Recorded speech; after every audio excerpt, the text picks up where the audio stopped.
సరే, అయితే వాక్యం చదువుకున్న నేను ఒక 20 నిమిషాల కంటే ఎక్కువ మాట్లాడను.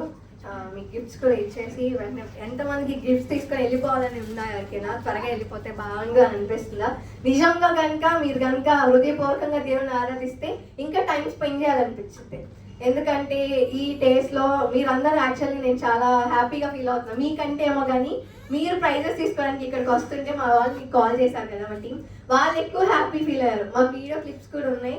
ఏంటంటే మీరు ఫోన్ చేసి మేము వస్తాం సిస్టర్ అన్నాం, కానీ మీరు ఎంత హ్యాపీ ఫీల్ అయ్యారో మాకు తెలియదు, కానీ వీళ్ళు ఇంకా ఎక్కువ హ్యాపీగా ఫీల్ అయ్యారు అనమాట.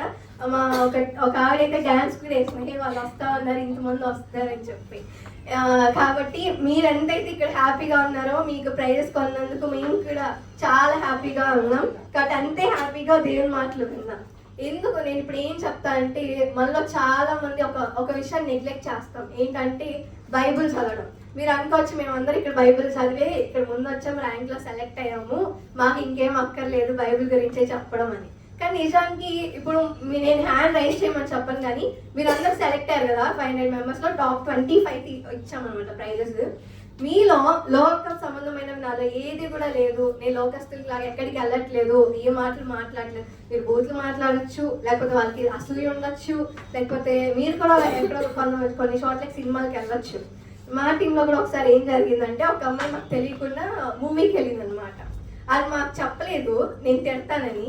అయితే మా టీంలో ఇంకొక అమ్మాయికి ఏమైందంటే, స్నాప్చాట్ ఎవరైనా వాడతారు ఇక్కడ? నేనైతే అసలు వాడిన స్నాప్చాట్ నాకు లేదు. అయితే స్నాప్ పెట్టింది, మా టీంలో అమ్మాయికి వచ్చేసింది అనమాట. ఇంకా అంతే. ఆ తర్వాత నుంచి నేనేం తిట్టలేదు, గట్టిగా అరవలేదు. ఆ తర్వాత నుంచి ఇంకా సినిమా చూడడం మానేసిన, ఎక్కడికి వెళ్ళట్లా.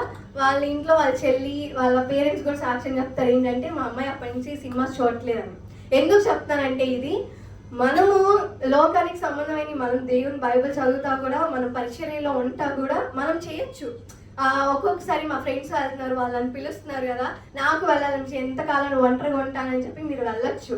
లేదు ఇంకోటి లోకస్తులాగా మనం ఏదో ఒకటి చేయొచ్చు, కానీ అది తప్పు కాదు. తెలిసిన తర్వాత అంటే తప్పు కాదంటే అది తప్పు కాదన్నారు కదా, చేసేస్తాం అని అంటారు. మళ్ళీ అది కాదు, మళ్ళీ రిపెంట్ అయ్యామా లేదా, రిపెంట్ అయ్యి దాని కొంతమంది రిపెంట్ అయ్యి అక్కడితోనే ఉంటారు, రిపెంట్ అవుతారు, మరలా తప్పు చేస్తారు, రిపీట్.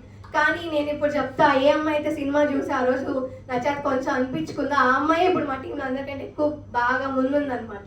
చెప్పగానే వింటాం కానీ, పరిచయం చేయటం కానీ. ఎందుకు చెప్తున్నా అంటే, ఒకసారి మనం పడిపోయినా తిరిగి రిపెంట్ అయ్యి విడిచిపెడితే దేవుడు అంతకంటే ఎక్కువ జ్ఞానం ఇస్తాడు, ఎక్కువ వాడుకుంటాడు మనల్ని. ఇప్పుడు మనం కూడా బైబిల్ చదివా, మీరు టాప్ 25లో ఉన్నారు కదా, ర్యాంక్ తెచ్చుకున్నాం. ఎంతమందికి మనం తిరిగి బైబిల్ గురించి చెప్తున్నాం, ఎంతమందికి తిరిగి మనము దేవుని గురించి చెప్తున్నాం. సరే, ఈ రోజు మీరు అనొచ్చు, చాలా మంది దేవుని గురించి చెప్తే తిడుతున్నారు, కొడుతున్నారు, చాలా కొంచెం క్రిస్టియానిటీకి విరుద్ధంగా ఉన్నాయి కదా చుట్టుపక్కల పరిస్థితులన్నీ మనకి ఆపోజిట్ గా ఉన్నాయి కదా. సో ఇంకొకటి, మరి మేము ఎలా చెప్తాము, అందరూ కూడా ఎలా వింటారు మా మాటలు, మమ్మల్ని హేళన చేస్తారని. ఒకటి చెప్తా, అన్యులు బైబిల్ చదవచ్చో లేదో కానీ వాళ్ళు కొంచెం సేపు అందరు చదవరు కదా. అన్యులు అందరు బైబిల్ చదువుతారా? నో. వాళ్ళందరూ ఒకటి చదువుతారు. ఏంటది? అరేం చెప్తారా? మీకు తెలుసు కాబట్టి మీరు చెప్పండి. నో. మన క్రైస్తవుని గురించి, బైబిల్ గురించి ఒకటి చదువుతారు, అందరు చదువుతారు. మనల్ని ఎవరు చూస్తారో వాళ్ళందరూ చదువుతారు. ఇంతకంటే హింట్ ఇవ్వరు. మనల్ని ఎవరైతే చూస్తారో అన్యులు, మనల్ని చూసినప్పుడల్లా వాళ్ళు చదువుతారు. ఏంటది? మన ప్రవర్తన. Sister claps కొడదామా? ఓకే, మన ప్రవర్తన చదువుతారు. ఏంటి? మనం చూసినప్పుడు మనం ఎలా మాట్లాడుతున్నాం, ఎలా వాళ్ళు పలకరిస్తున్నాం, వాళ్ళు మన తప్పు లేకుండా మన ఎదుటోళ్ళు తిడుతూ ఉంటారు కదా. ఇంటి పక్క నైబర్హుడ్, ఇక్కడ లేడీస్ కంటే జెంట్స్ ఎక్కువ ఉన్నారు కాబట్టి వాళ్ళకి మీరు చూసే ఉంటారు, మీ అక్కలో మీ అమ్మలో ఎవరంటే ఇంటి పక్కన గొడవలు జరుగుతాయా జరగవా? జరుగుతాయి. వాళ్ళు తిట్టినప్పుడు మనం ఎలా రెస్పాండ్ అవుతున్నాం? వాళ్ళు బాగా తిట్టారనుకోండి, మనం అబ్బాయిలో కూడా ఫ్రెండ్షిప్స్ మధ్యలో గొడవలు వస్తాయి, ఇంకా వేరే గొడవలు వస్తాయి. అన్యులకి మనకి జరిగినప్పుడు మనం వాళ్ళు ఏమనుకున్నా సరే మన తప్పేం లేదు, ఒక జస్ట్ చెప్తాం, నా తప్పు లేదు, నేను ఇలా చేశాను, కానీ నా తప్పు లేదు, నేను దేవుడు దీవించిన కాక అని చెప్పి వచ్చేసాను అనుకోండి, గొడవ పడకుండా. ఫస్ట్ టైం ఉంటారు, సెకండ్ టైం వింటారు, మూడోసారి కూడా చూసి ఏంటి ఇంక వీళ్ళు తిట్టినా వేస్తే వాళ్ళు తిరిగి మళ్ళీ ఏం తిట్టరు, మన నోరు నొప్పి అని ఆపేస్తారు. ఆపేయడంతో ఆగిద్దంటే నో. వాళ్ళు ఏంటి ఇన్ని తిట్టినా, అదే నేనైతే ఆగను కదా, నేను ఇన్ని తిట్టేస్తాను కదా, వాళ్ళు ఇంత ప్రశాంతంగా ఎందుకున్నారు, ఇంత హాయిగా ఎందుకుంటున్నారు, మేము ఇన్ని తిడుతున్నా వాళ్ళు ఎందుకు నవ్వుతా ఉన్నారు. కొంతమందికి మనం నవ్వితే పడదనమాట. ఏంటి లోపల నుంచి వాళ్ళు ఎందుకు ఇంత హ్యాపీగా ఉండాలి, వాళ్ళు ఏదో ఒకటి బాధ పెట్టాలని చెప్పి చేసే వాళ్ళు ఉంటారా ఉండరా. కానీ అందుకే వాళ్ళు తిట్టినప్పుడు మనం హ్యాపీగా గాడ్ బ్లెస్ యూ అన్నాం అనుకోండి, ఎలా ఉంటారు వాళ్ళు? చాలా లోపల నుంచి వచ్చి కొంచెం కోపం వచ్చినా కూడా తర్వాత ఆలోచిస్తారు, ఏంటి ఇంత ప్రశాంతంగా ఉన్నారు, ఆవిడ చాలా మంచిదమ్మా, తప్పు లేకుండా మనం తిట్టినా సైలెంట్గా ఉంటుంది, ఆమె ఎక్కడికి వెళ్తుంది, ఏంటి ఎక్కడి నుంచి వీళ్ళకి ఇంత సంతోషం వస్తుంది, కష్టాలు వచ్చినా ఆమె బాధపడదు, టెన్షన్ పడదు, మన కష్టాలు వస్తే టెన్షన్ పడిపోతాం. అది టెన్షన్ పడకుండా ప్రతి దానికి బైబిల్ ఆదరించే మాటలు ఉన్నాయా లేదా? కొన్నిసార్లు మన మనుషుల దగ్గర ఎత్తుకుతాం, ఆదరిస్తారేమో వాళ్ళకి ఫోన్ చేసి చెప్తాను, ఆ టైంలో వాళ్ళు అందుబాటులో ఉండరు, ఎత్తరు. కొంతమంది ఎత్తినా మన ముందు ఓకే కన్సోల్ చేస్తారు, తర్వాత వెనకాల వేరే మాటలు చెప్తారు. కానీ ప్రతి దానికి కూడా మన బైబిల్లో ఉందా లేదా? మనల్ని ఆదరిస్తుంది, మనల్ని ఖండిస్తుంది, మనకి బుద్ధి చెప్పిద్ది, మనల్ని ఇంకా మంచి మార్గంలోకి నడిపిస్తుంది. ఇంకా మన బైబిల్ సరిగ్గా చదివితే ఎలాంటి ఫుడ్ తీసుకోవాలో కూడా బైబిల్లో ఉంది, అవునా కదా? అన్నీ ఉన్నాయి బైబిల్లో. మరి ఎందుకు మనం ఇంకా కొన్ని లోకపు సంబంధమైన వాటిగా మనం ఎందుకు ఉన్నాం? ఇంకా ఎందుకు రిపెంట్ అయ్యి మళ్ళా పదే పడిపోతున్నాం? ఎందుకు బైబిల్ని అంత కొంతమంది మాకు చూసామన్నమాట, టెస్టిమనీస్లో చూసాం ఏంటంటే చాలా మంది బైబిల్ చదవలేదు, మేము ఇప్పుడే బైబిల్ క్విజ్ కోసం చదివి స్టార్ట్ చేసాము, మాకు చాలా థ్యాంక్ యూ సిస్టర్, ఈ బైబిల్ క్విజ్ హెల్ప్ అయిందని చాలా మంది మెసేజ్ చేశారు. నేను అనుకున్నా బైబిల్ క్విజ్ పెట్టినప్పుడు ఈ బ్యాచ్కి అయితే అనుకున్నా స్టార్టింగ్లో అందరూ సెలెక్ట్ అయ్యే వాళ్ళందరూ కూడా బైబిల్ మీద నాలెడ్జ్ ఉన్న వాళ్ళే సెలెక్ట్ అవుతారు కదా, దానివల్ల మిగతా వాళ్ళకి ఏం న్యూస్ ఉండిద్ది, వద్దులే నెక్స్ట్ బ్యాచ్ నుంచి చాలా పెద్దాం అనుకున్నాం. కానీ ఈ టెస్టిమనీస్ ఎక్కువ వచ్చాయి ఈసారి. అవన్నీ విని మేము ఇప్పుడు స్టార్ట్ చేసాం బైబిల్, మాకు ఎంతగానో యూజ్ అయింది. మీకన్నా 20 కంటే పైన ఉన్న వాళ్ళే మీరంతా, 20 కంటే ఎక్కువ అబోవ్ ఉన్న వాళ్ళు, 25, 24, 23, 22 మార్క్స్ ఉన్న వాళ్ళు మీరంతా. 17, 14, 12 మార్క్స్ వచ్చిన వాళ్ళే ఆ సాక్ష్యాలు ఎక్కువ చెప్పారు మాకు. మీరు మళ్ళీ కండక్ట్ చేయండి, మేము ఇంకా హ్యాపీగా బైబిల్ చదువుతున్నాం, ఇప్పటి నుంచి మళ్ళీ స్టార్ట్ చేస్తాం సిస్టర్. అవన్నీ చూసిన తర్వాతే మేము మళ్ళీ కండక్ట్ చేద్దాం, ఆపకూడదని డిసైడ్ అయ్యామన్నమాట. అయితే అనిపించింది మనము ఇంత ఇంపార్టెంట్ మన బైబిల్కి ఇస్తున్నామా లేదా? ఒక 6 విషయాలు చెప్తా, మీరు నేను గంటలు చెప్పను కానీ 6 విషయాలు ఒక 10 నిమిషాలు నేను చెప్పి ముగిస్తాను. Importance of reading. కీర్తనలు 119వ కీర్తన 105వ వచనం, 119వ కీర్తన 105వ. నా పాదములకు దీపమును నా త్రోవకు వెలుగునై ఉన్నది. ఏంటంట? ఫర్ గైడెన్స్, నీ వాక్యము నా పాదములకు దీపము. కొన్నిసార్లు మనకి ఏ డెసిషన్ తీసుకోవాలో తెలియకపోతే ఏం చేయాలి? బైబిల్ ఓపెన్ చేయాలి. చాలా మంది చేసేది ఏంటంటే ప్రేయర్ చేస్తారు, దేవుడు చాలా రకాలుగా మాట్లాడతాడు, మనందరికీ తెలుసు అది డ్రీమ్స్ అని, విజన్స్ అని. బైబిల్ కూడా స్క్రిప్చర్ ఇది ఎక్కువగా ఈ రోజులో దేవుడు ఎక్కువగా ఎవరితో ఎలా మాట్లాడతాడంటే వాక్యము ద్వారా మాట్లాడతాడు, లేదా దైవజనులు చెప్పే ద్వారా మాట్లాడతాడు. ఇప్పుడు మీరు అందరూ ఒకసారి చెక్ చేసుకోండి, మేము సెలెక్ట్ అయ్యాం, టాప్ 25 ర్యాంక్లో ఉన్నాము. మరి మేము ఏదైనా డెసిషన్ తీసుకోవడానికి తెలియనప్పుడు మరి మేము బైబిల్ తీస్తున్నామా ఫోన్స్లో? అంటే నేను మళ్ళీ బైబిల్ ఓపెన్ చేయమన్నా కదా, ఏదైనా కావాలంటే ఇప్పుడు మెక్డొనాల్డ్స్కి వచ్చారు, మీరు గూగుల్ మ్యాప్స్ యూజ్ చేసి వచ్చారా లేదా? ఎంతమంది వచ్చారు? దానికోసం బైబిల్ తీయకండి. ఎందుకు చెప్తానంటే ఈ రోజుల్లో ఎలా అంటే ఒకటి ఏదైనా చెప్తే వెనకాల ఏదో ఒకటి కామెంట్ చేయడానికి చాలా మంది ఉంటారు కదా. ఏం చెప్తున్నా అంటే మనకి ఏదైనా గైడెన్స్ కావాలి అంటే మన లైఫ్లో ఏ డెసిషన్ తీసుకోవాలో తెలియట్లేదు, మనకి ఇది బెస్టా అది బెస్టా తెలియట్లేదు, ప్రేయర్ఫుల్గా మనం ప్రార్థన చేసుకుని బైబిల్ ఓపెన్ చేయాలి. ఇప్పుడు మేము సెలెక్ట్ అయ్యాం, ఈ 6 నేను చెప్తాను, ఇలా ఉన్నాయి లేదా టిక్ చేసుకోండి. ఫర్ గైడెన్స్ పక్క పేజ్లో రాసుకోండి, గైడెన్స్. నాకు ఏదైనా కావాలంటే దేవుడి దగ్గర బైబిల్ ఓపెన్ చేసి గైడెన్స్ తీసుకుంటున్నాను, ఆ దారి దేవుడు చూపిస్తున్నాను, దేవుడి దగ్గరికి వెళ్తున్నాను. వాక్యం ఏంటండి? యోహాను సువార్తలో ఉంటుంది, ఎవరైనా చెప్తారా? ఒక్క నిమిషం మీరు చదవకండి, దేవుడు ఒక లేచి చెప్తారా? వచ్చి చూడకుండా ఆ బ్రదర్కి ఒకసారి క్లాప్స్ కొడతారా? God bless you brother. ఇక్కడ ఎంతమంది ఉన్నాం? ఇద్దరు చెప్పారు, సిస్టర్ బ్రదర్. గట్టిగా మనం చెప్పాలి. ఇక్కడ మనం అందరూ ఉన్నాం కదా, ఎందుకు ఉన్నాం? బైబిల్ చదవడానికి, దేవుని గురించి కాబట్టే మనం ఇక్కడ కూడుకున్నాం. అస్సలు సిగ్గుపడద్దు. ఎవరైనా మధ్యలో ఏమైనా క్వశ్చన్స్ అడిగితే మీరు ఆన్సర్ చేయండి. యాక్చువల్లీ మేము వాళ్ళకి కూడా లైట్స్ అని గేమ్స్ పెడదాము అని గిఫ్ట్స్ కూడా తెచ్చాను, కానీ ఇక్కడికి తేలేదు, మనకు క్షమించండి. ఈసారి మళ్ళీ మీరు నెక్స్ట్ బ్యాచ్లో పార్టిసిపేట్ చేస్తాం, మళ్ళీ మీకు అప్పుడు డబుల్ ప్రైజెస్ ఇస్తాం అనమాట. అప్పుడు అవి కూడా తేడా మర్చిపోయాము. ఓకే, ఏంటి? వాక్యమే దేవుడై ఉన్నాడు, అవునా కదా? సో మనము ఏదైనా అవసరం అయితే, మనకి ఏదైనా కష్టం వచ్చినా, బాధ వచ్చినా, ఏ డెసిషన్ తీసుకోవాలి తెలియకపోతే దేవుని దగ్గరకు వస్తున్నారు లేదా? అది వస్తుంటే టిక్ పెట్టుకోవాలి, లేదంటే రాంగ్ పెట్టండి, నల్గా ఉంచేయండి. సెకండ్ థింగ్, 2వ తిమోతి 3వ అధ్యాయం 16-17 వచనాలు. తిమోతికి రాసిన 2వ పత్రిక 3:16-17.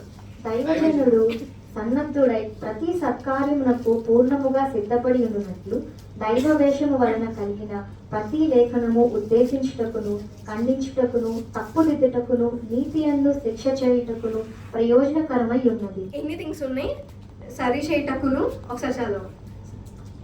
ఖండించుటకు, ఉపదేశించుటకు, తప్పు. Very good. ఇక్కడ ఎన్ని ఉన్నాయి? మనము స్పిరిచువల్ గా గ్రో అవ్వాలంటే చాలా మంది నన్ను క్వశ్చన్స్ అడిగేది ఏంటంటే స్పిరిచువల్ గా గ్రో ఎలా అవ్వాలక్క అని. నేను ఇన్స్టాగ్రామ్ లో డిఎమ్స్ చూడను, కానీ ఎప్పుడైనా ఆస్క్ మీ క్వశ్చన్ పెట్టినప్పుడు చూస్తాను. ఎక్కువ అడిగేది ఏంటంటే స్పిరిచువల్ గా ఎలా గ్రో అవ్వాలి, ఎలా ప్రేయర్ చేయాలి, ఎలా దేవుళ్ళ దగ్గర అవ్వాలి అని. నథింగ్. మనం ఏం చేయక్కర్లేదు. ఏంటి అవన్నీ మనకు తెలుసు, కానీ పాటించట్లేదు అంతే. ప్రార్థన చేయాలి, వాక్యం చదవాలి, మనం దాని అనుసారంగా పాటించాలి. ఈ మూడు చేయాలి. చాలా మంది ప్రార్థన చేస్తారు, బైబిల్ చదవరు, దాని అనుసారంగా పాటించారు. కొంతమంది సెకండ్ స్టెప్కి వస్తారు, బైబిల్ కూడా డైలీ చదువుతారు, కానీ పాటిస్తారా? పాటించరు. ఈ మూడు కనుక మనం చేస్తే డెఫినెట్లీ మనము ఆధ్యాత్మికంగా స్పిరిచువల్ లెవెల్లో బాగా ఎదగలుగుతాం. ఇతరులకి మాదిరికరంగా మనం ఉంటాం. ఇది ఉందా లేదా? మనం స్పిరిచువల్ గా గ్రో అవుతామా లేదా? బైబిల్ చదవటం వల్ల మనల్ని ఖండిస్తుందంట. దేని వల్ల రాయబడిందంటే ఈ ప్రతి లేఖనం కూడా దైవావేశము వల్ల. అంటే ఏంటి? దేవుని ప్రేరేపణ వల్లని ఇది రాయబడింది. ప్రతి లేఖనం కూడా మనం ఏమనుకుంటాం, మనుషులు రాశారని కొంతమంది చెప్తారు, కానీ నో, ఇది పరిశుద్ధాత్మని ప్రేరేపణ వల్ల మాత్రమే ప్రతి లేఖనం రాయబడింది. ఇక్కడ ఉన్న మీ అందరు నమ్ముతారా దేవుని వల్ల మాత్రమే ఇది రాయబడిందని? Very good. అందరం నమ్ముతున్నాం కదా. మరి దానికి అనుసారంగా మనము జీవించాలన్నమాట. స్పిరిచువల్ గా గ్రో అవడానికి మనము బైబిల్ ఓపెన్ చేస్తామా లేదా? దేవుని దగ్గరకు వస్తామా లేదా? స్పిరిచువల్ గా గ్రో అవుతామా? డే బై డే గ్రో అవుతామా? ఒకేసారి ఎవరు ఎదగరు, కానీ డే బై డే కొంచెం ఎదుగుతాం. అవునా కదా? ఇప్పుడు మనం టాప్ 25 ఇంత ర్యాంక్ లో మనం సెలెక్ట్ అయినంత మాత్రాన మనం ఏమైనా భక్తులమా? నో. నిజం చెప్పాలంటే ఇంకా మనం ప్రతిరోజు మార్చుకుంటూ ఉండాలి మన డేని, మన లైఫ్ ని. ముఖ్యంగా మన హృదయాన్ని మార్చుకోవాలి. మనం ఏమనుకుంటాం, చాలా మంది పాతగా కాలేజ్ చదివేటప్పటికి ఇప్పటికి ట్రాన్స్ఫర్మేషన్ జరుగుతుందా లేదా? స్కూల్లో ఒకలా ఉంటారు, ఇప్పుడు వాళ్ళు గుర్తుపట్టలేకపోయేటట్టు మనం ట్రాన్స్ఫార్మ్ అవుతున్నాం. మన అవతారాలు కానీ, మన డ్రెస్సింగ్ స్టైల్ కానీ, మనం వేసుకునే ప్రతిదీ కూడా మనం మంచిగానే మారుతున్నాం. ఓకే, గుడ్ థింగ్ అది. మరి స్పిరిట్ ఎలా ఉంది? మన ఆత్మ ఎలా గ్రో అవుతున్నాం? అప్పుడు ఎలా మురికి పడిపోయిన ఆత్మలా ఉన్నామా? ఇప్పుడు కూడా అలాగే ఉన్నామా? మీరు ఇప్పుడు ఉంటారా? చిన్నప్పుడు ముక్కు తుడుచుకోకుండా, మూతి తుడుచుకోకుండా చండాలంగా కనిపించుంటారు కొన్ని ఫొటోస్ లో. అలాగే ఇప్పుడు తిరుగుతారా నీట్ గా లేకుండా? ఒకప్పుడు మనకి డ్రెస్సింగ్ స్టైల్ తెలియదు, ఎలా వేసుకుంటే క్లాస్ గా కనిపిస్తాం తెలియదు. ఇప్పుడు ఇంకా ఎక్కువ క్లాస్ గా కనిపించాలనే ట్రై చేస్తున్నాం, బట్టలు వేసుకున్న దగ్గర నుంచి కూడా.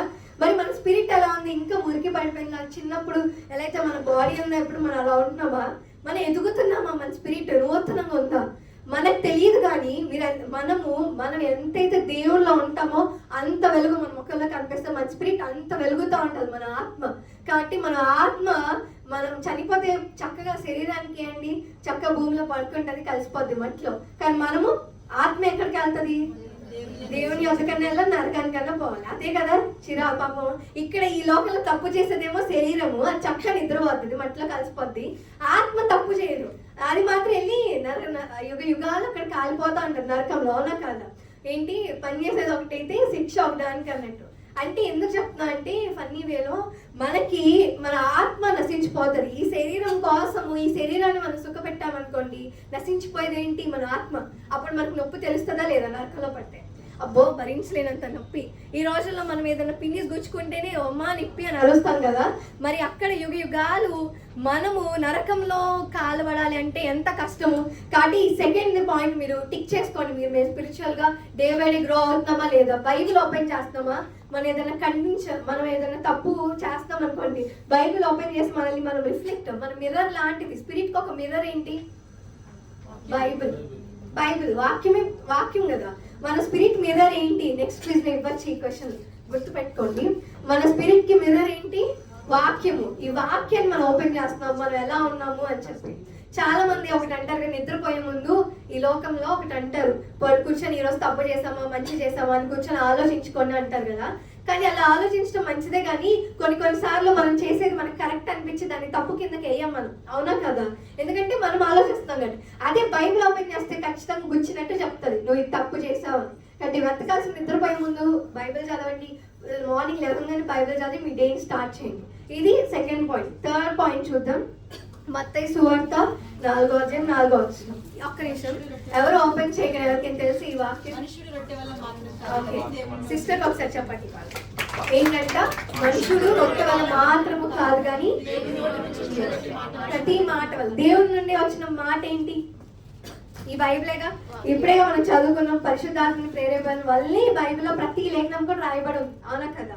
సో మనం ఏం చేయాలి? మనకు స్ట్రెంగ్త్ కావాలంటే, బలము కావాలంటే ఫిజికల్ గా ఏమో కానీ మన fasting prayer is important. Fasting ఉన్నప్పుడు మన బాడీ నీరసం పడిపోయింది, కానీ చాలా మంది దైవజనులు చెప్తారు మన స్పిరిట్ ఏంటంట బాగా బలంగా ఉంటుందని. మనకు తెలుసు, కానీ ఫాస్టింగ్ ఉంటున్నామా? మంత్ కి అట్లీస్ట్ చాలా మంది వీక్లీ వన్స్ ఉంటారు, చాలా బెస్ట్ ఫ్రైడే ఉంటారు. ఇంకా కొంత అట్లీస్ట్ మంత్ గా ఒక్క రోజైనా ఏం తినకుండా ఫుల్ డే ఫాస్టింగ్ చేయండి. మార్నింగ్ 9 నుంచి ఈవినింగ్ 3 వరకు. ఓకే, మేము ఆఫీసెస్కి వెళ్తాం, ఇంట్లో మాకు కుదరదు అంటే మార్నింగ్ తినకుండా నైట్ ఇంటికి వచ్చాక కుదురుతుందిగా. మీరు మన ఒక్కొక్కసారి చాలా లోకస్తులు ఫోన్స్ డ్రామాస్ ఉంటాయంటే కదా అమ్మాయిలు చూడటానికి, ఆ డ్రామాస్ కంప్లీట్ చేయడానికి నైట్ అంతా మేల్కొని ఉంటారంటే కదా. కొంతమంది టీవీ సీరియల్స్ చూడటానికి, మూవీస్ చూడటానికి అవసరమైతే నైట్ అంతా మేల్కొని ఉంటామా లేదా? బంధువులు పెళ్లికి వెళ్తే కూడా ఒక్కొక్కసారి మనం నైట్ అంతా మేల్కొని ఉంటాం.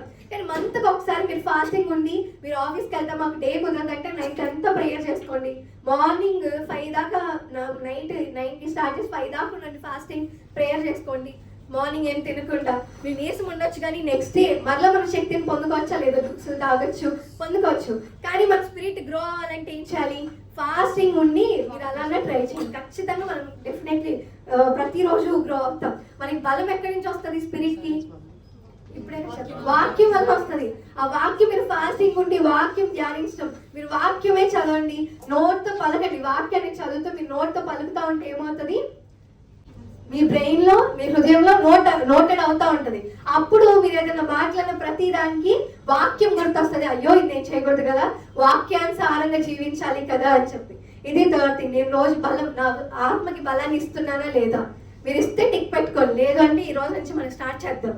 ఓకేనా? నేను ఆత్మకి బలాన్ని ఇస్తున్నాను లేదు, స్ట్రెంగ్త్ ఇస్తున్నాను లేదు, బాడీకి బాగానే ఇస్తున్నాం.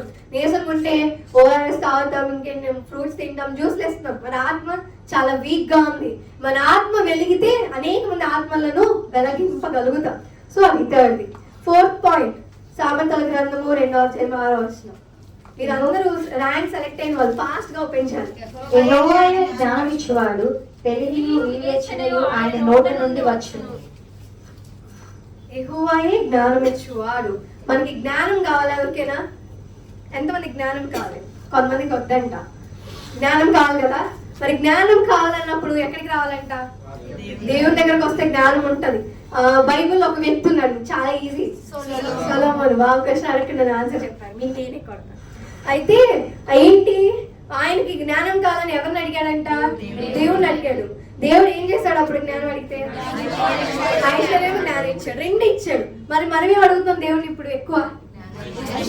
ఐశ్వర్యం అడుగుతున్నాం, జ్ఞానం చాలా తక్కువ మంది అండి అడిగేది. మీరు ఒక్కలే, మీరు గాడ్ బ్లెస్ యు. చాలా మంది ఐశ్వర్యం అడుగుతా ఉంటాం లేదా? నేను కూడా సేవకి రాకముందు వరకు కూడా నాకు కొంచెం ధనమివయ్యా నేను వచ్చి, అంటే దేవుడికి సంబంధించిన కానీ ధనమివయ్యా అని, నేను నీ పని ఇంత చేస్తాను, నాకు ఈ సహాయం చేయాలని అడిగా. ఇప్పుడు మన జ్ఞానం ఇవ్వాలి, జ్ఞానం ఇవ్వయా. జ్ఞానం మనకు కావాలంటే అన్ని వాటి వెనకాలే వస్తాయి, అవునా కదా? సో మనము ఇప్పుడు జ్ఞానం కోసం ఎక్కడికి వెళ్తున్నాం? ఫస్ట్ దేవుడి దగ్గరికి రావాలి. మన స్పిరిట్ కి ఇప్పుడు చాట్ జీపీటీలు చాలా వచ్చాయి, ఓకే. కానీ మనము స్పిరిచువల్ గా ఎదగాలన్నా, ఎవరితో ఎలా మాట్లాడాలో ప్రతిదీ బైబిల్లో ఉంది. సామెతల గ్రంథం చదివితే మనకి ఎంతగానో జ్ఞానం వచ్చేది. కానీ ఆ సామెతల గ్రంథం చాలా మందికి అర్థం అవ్వదు. ఏంటంటే మాకు అర్థం కావట్లేదు అని చెప్పుకుంటూ ఉన్నారు. మనం పనికిరాని ఎన్నో కొంటా ఉన్నాం కదా. కొన్ని బుక్స్ ఉన్నాయి, సామెతల గ్రంథం ఒకటి వివరించి వాళ్ళు రాస్తారనమాట. కొన్ని పుస్తకాల్లో ఒక్కొక్క వచనానికి ఇంత బాగా రాస్తారు అర్థమయ్యేలాగా. ఆ బుక్ ఒకటి కొనుక్కోండి, బైబిల్ బుక్ షాప్కి వెళ్ళి. విలువల్లో చాలా ఉంటాయి కదా. అది మనము ఎన్నో వేస్ట్ ఖర్చులు చేస్తూ ఉంటాం. కానీ ఇలాంటివి కనుక మనం కొనుక్కొని యూజ్ చేయగలిగితే, ఇలాంటివి మనం కొనుక్కొని మనం యూజ్ చేసుకుంటే మన ఆత్మకి యూజ్ అవుతాయి, మనం అనేక మందికి చెప్పగలుగుతాం, అవునా కదా?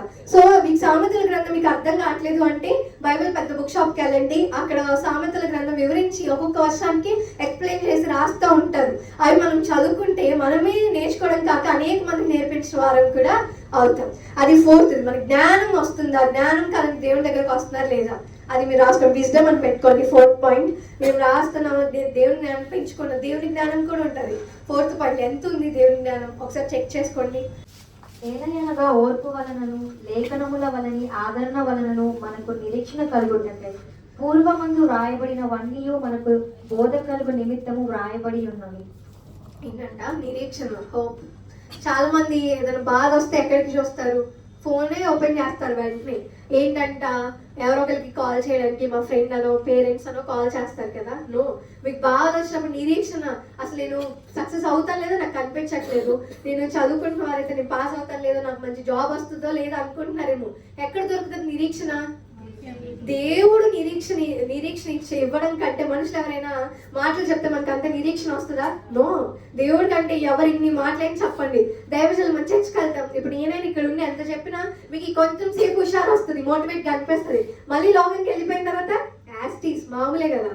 సో దేవుడు చెప్పిన దానికంటే, దేవుడు మళ్ళీ బలపరిచే దానికంటే ఎవరు కూడా మళ్ళీ బలపరచలేరు. కాబట్టి మీకు ఇంకా నేను ఓడిపోతానేమో, నా వల్ల కాదేమో అని అనుకున్న టైం వల్ల బైబిల్ ఓపెన్ చేయండి. This is just reminder for you. నేనేదో తెలియని మాటలు మీకేం చెప్పట్లా, అన్ని మీకు తెలిసినవే రిమైండ్ చేస్తున్నాను మీ అందరికీ. అది మీరు పాటిస్తారా లేదా? నిరీక్షణ కావాల్సినప్పుడు నేను వాక్యాన్ని ఓపెన్ చేస్తున్నానా, దేవుని దగ్గరకు వస్తున్నానా లేదా అన్నది ఒక్కసారి మీరు గుర్తుపెట్టుకోండి. అది 5th పాయింట్. ఇంకెన్ని చెప్పాలి? 5 చెప్పేశాను మొత్తం, అన్నీ చెప్పేశానా? ఇంకొకటి చెప్పాలి. నేను ఇందాకే చెప్పా 6 చెప్తానని 2 times చెప్పా. యాక్టివ్గా వింటున్నారు. ఓకే. 6వది చివరిగా ఒక మాట. హెబ్రీలకు రాసిన పత్రిక 4వ అధ్యాయం 12వ వచనం. ఎందుకనగా దేవుని వాక్యము సజీవమై బలము గలదై లంఘించగల ఎటువంటి ఖడ్గము కంటే వాడిగా ఉండి ప్రాణాత్మలను కీళ్లను మూలుగులను విభజించినట్టు మట్టుకు దూర్చు హృదయ తలంచులను ఆలోచనలను శోధించుచున్నది. ఏంటంట మనము ట్రాన్స్ఫార్మేషన్. మామూలుగా ఒక క్వశ్చన్ అడుగుతాను, ఆన్సర్ చేయండి. మనము ఒకప్పుడు వేరేలా ఉండే వాళ్ళం, ఇప్పుడు కొంచెం మార్చుకున్నాం. మన డ్రెస్సింగ్ స్టైల్, మన హెయిర్ స్టైల్ అన్ని మార్చుకున్నాం. మాట్లాడే పద్ధతి కొంచెం క్లాస్గా కనిపించాలి. ఎక్కడికి వెళ్ళి మీరు ఎవరు నాకు అలా కనిపించారు. కొంతమంది ఎక్కడికి వెళ్ళి మార్చుకుంటారు, లోకల్స్ వాళ్ళు మార్చుకోవాలంటే బ్యూటీ పార్లర్కి వెళ్తారు. ఎందుకు? కొంచెం ఇంకా అందంగా కనిపించడానికి వాళ్ళు డ్రెస్సింగ్ స్టైల్ మార్చుకుంటారు, అన్నీ వాడుతూ ఉంటారు. ఎందుకు? అందంగా తయారవడానికి, కొంచెం మంచిగా కనిపించడానికి వాడుతున్నారు. ఓకే. మరి మనం ఎక్కడికి వెళ్ళాలి? ఆత్మ గ్రో అవ్వాలంటే వర్డ్ ఆఫ్ గాడ్, దేవుని దగ్గరికి రావాలి. మన ట్రాన్స్ఫార్మేషన్ 6th పాయింట్, ట్రాన్స్ఫార్మేషన్ పూర్తిగా కంప్లీట్గా ఫుల్లీ ట్రాన్స్ఫార్మ్ అవ్వాలంటే ఎక్కడికి వెళ్ళాలి? బ్యూటీ పార్లర్కి వెళ్ళాలంటే ఎన్నో వేలు ఖర్చు పెట్టాలి. మనం ట్రాన్స్ఫార్మ్ అవ్వాలంటే మంత్లీ ఎన్నో వేలు అయిపోతాయి. కానీ దేవుని వాక్యం మీకు డబ్బు ఖర్చు అవుతుందా? ఒక్కసారి బైబిల్ కొంటే లైఫ్ లాంగ్ యూజ్ చేయొచ్చు. ఎంతమంది దగ్గర ఒక బైబిల్ కంటే ఎక్స్ట్రా బైబిల్స్ ఉన్నాయి? మీకు ఒక్కరికి. ఇంతమందికి ఉన్నాయా? చాలా సంతోషంగా. అందుకే మిమ్మల్ని దేవుడు సెలెక్ట్ చేసినట్టున్నాడు. నా దగ్గర కూడా అంతే. నేను బైబిల్ అందంగా కనిపించిందంటే కొనుక్కుంటాను. ఎంతమంది ఎవరికైనా బైబిల్స్ కలెక్ట్ చేసే హ్యాబిట్ ఉందా? Wow, God bless you brothers. ఎందుకు చెప్తున్నా అంటే ఇదంతా ఎన్నో బైబిల్స్ కొనుక్కొని మనం పెట్టుకొని వాటిని చదవకుండా ఉండొచ్చు. అలా కొనుక్కున్నంత మాత్రం యూజ్ ఉంటుందా? నో. మీరున్న బైబిల్ని మీరు ఫుల్లీ కంప్లీట్ చేయగలిగామా లేదా అన్నది ఎక్కువ ఇంపార్టెంట్. మనము కాకపోతే మీరు ఈ అలవాటు పెట్టుకోండి. ఒక బైబిల్ కొనండి, ఈ బైబిల్ అంతా చదివేసిన తర్వాత ఇంకో బైబిల్ తెచ్చుకొని కొనుక్కోండి. అది ఇంకా బెస్ట్ వే అనమాట. మనం ఫుల్లీ ట్రాన్స్ఫార్మ్ అవ్వాలి. మన స్పిరిట్గా మన మాటల వల్ల ఎదుటి వాళ్ళకి అర్థమైపోతుంది. మనం అనుకోవచ్చు మీరు అందరు చర్చెస్కి వెళ్ళే వాళ్ళేగా, అందరు చర్చ్కి వెళ్తున్నారా? ఓకే. మరి మీ సంఘస్థులే మిమ్మల్ని చూసి అదేంటి ఇంత మారిపోయావు అని అనిపించుకోవాలని ఉందా లేదా? ఇంత గ్రో అయ్యావేంటి స్పిరిచువల్గా, నాకు కూడా కొంచెం చెప్పవా? మన సేవకులు సంఘస్థులు ఎక్కువ ఉంటే అందరినీ పట్టించుకోగలిగే టైం వాళ్ళకు ఉంటుందా? కొన్నిసార్లు మనం పట్టించుకోవాలి, కానీ అన్నీ మనం పిన్ టు పిన్ చెప్పుకోవాలంటే అవ్వదు. కానీ మనమే ఏంటి సంఘస్థులు ఒకరికొకళ్ళు ఆదరించుకోవాలి కదా, ఒకరికొకరు బలపరచుకోవాలి. కానీ ఈ రోజుల్లో ఎలా అయ్యారంటే అన్యుల్ని పక్కన పెట్టండి, క్రైస్తవులు ఒకరు ఎదిగితే ఆనందించట్లేదు, బాధపడుతున్నారు. అదేంటి వీళ్ళు ఇంత ఎదిగిపోయారు, అదేంటి వీళ్ళు ఇంత మంచి స్థితిలో ఉన్నారు, అదేంటి మేం కదా ఉండాలి కుళ్ళు పడుతున్నారు. క్రైస్తవులే, సంఘస్థులే, పరిచారకులే. ఇక్కడ ఏం చెప్తుందంటే మరి వాళ్ళు అలా ఉన్నారు కదా, మరి మనమన్నా మంచిగా మారాలిగా. మనల్ని చూసినప్పుడు అబ్బాయి ఈ సిస్టర్కి మనం మంచి విషయం పంచుకుంటే చాలా ఆనందపడుతుంది. అబ్బా కష్టం వచ్చిందనుకో వాళ్ళకి వచ్చి మీకు చెప్పాలనిపించాలి. ఈ సిస్టర్కి చెప్తే, ఈ బ్రదర్కి చెప్తే మంచి ఆదరణ ఇస్తాడు, ఈ బ్రదర్ నా కోసం ప్రార్థన చేస్తాను అనిపించి